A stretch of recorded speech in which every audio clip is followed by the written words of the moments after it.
Brothers and sisters, I'm happy to visit with you. We're going to try this experiment of having a video instead of necessarily an email this week, and we'll see how it goes. And if it's a disaster, we can go back to something else the next week. But I thought it might be helpful to see a face rather than just an email talking to you this week.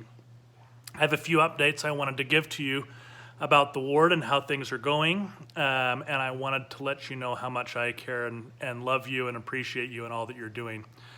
Obviously, things are moving quickly with the coronavirus situation, and we're trying to stay on top of that as best we can and keep everyone safe. The first thing I wanted to share with you, as most of you know, President Nelson and other leaders of other churches have requested that we fast tomorrow, Sunday, March 29th, for the physical, emotional, and economic healing from the effects of the coronavirus. I would encourage everyone to do that as they're able, if they're physically able to do that, and that we join our united faith in trying to better the world and in trying to make the coronavirus less part of our lives, and that we can recover quickly, and that the spread will not be as much as some of the experts have suggested it might be.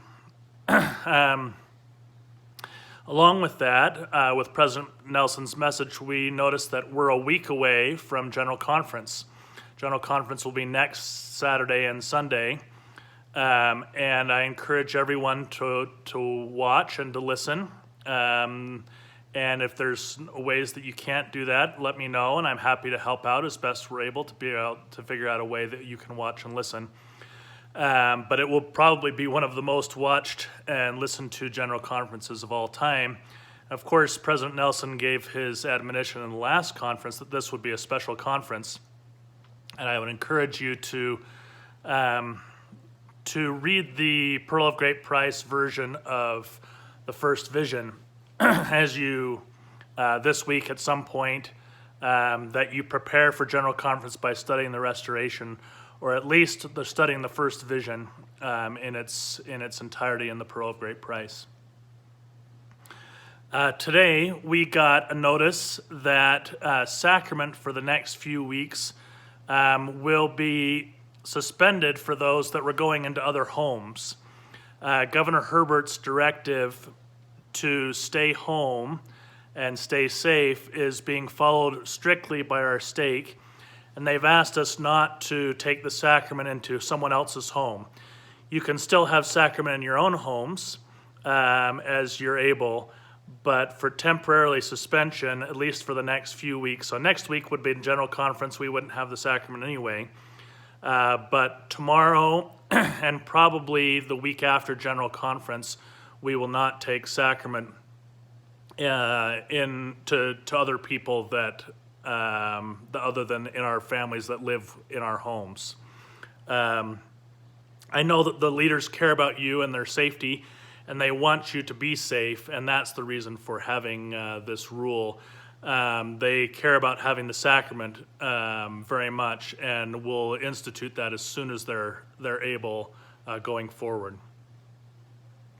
Along with that, ministering has become more important than ever, and I hope that you have felt the spirit of ministering as we've tried to implement this contact every single week with your ministering families, especially if they have any needs, or of those that are most at risk for the hardest effects of the virus. If they're over age 60, or if they have other compromised health conditions, there should be regular contact. In addition, I hope that you're praying for your families on a regular basis, and that they are foremost in your mind. We should have at least weekly contact, if not more often, with those families.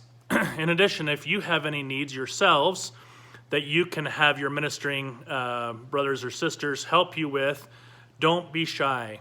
I know that there is a shortage of toilet paper going around, And I know that there's other things that people have tried to get that they can't find, yeast or other issues, or if you just need someone to go shopping for you, if you're nervous about going to the stores yourself, we are more than happy to make that work and try and be as safe as we possibly can in trying to make that work with you and with your ministering families. So please reach out if you need anything.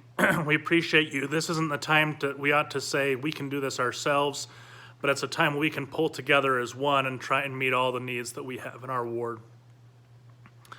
And along with that, I encourage you to reach out to the missionaries serving both in our ward and serving from our ward.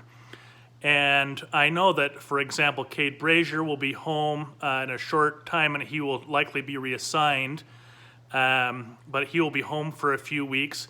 But we have Ryder Vance and Joey Marsh and James Hansen and Ben Smith who are still serving from our ward, and they could use all the help or love that they could get. If you can find them on Facebook, they'd love a comment or a note that says just that you're thinking about them.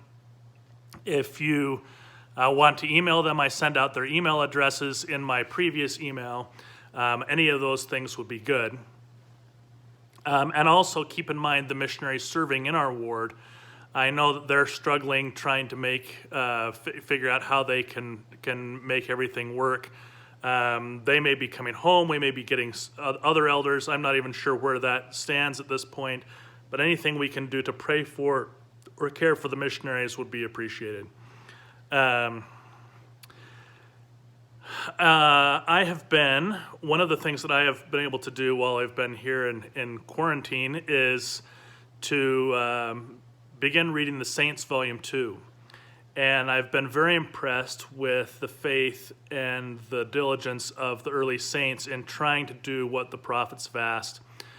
One of the things that I've read recently was the experiences of the Martin and Willie handcart companies along with the Hunt and Hodgett wagon companies, and what difficult times that they got caught on the Wyoming plains in an October snowstorm, and many people died because they left so late in the season trying to cross the plains. And I appreciate very much their journals and their stories of perseverance and faith, and how vital those are to understanding and being able to know how they lived and what they did and how they overcame the difficulties and how they expressed their faith.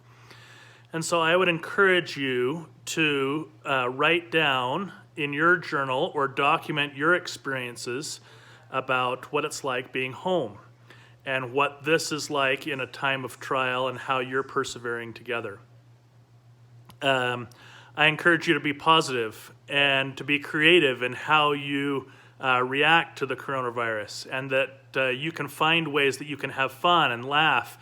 And even if you have issues of anxiety or emotional issues that you're dealing with, that you would reach out and that you would be able to find ways that you can express yourself in a way that's positive and good. I wanted to share one last scripture with you, and I may have to read it, so I may go off screen just for 1 second.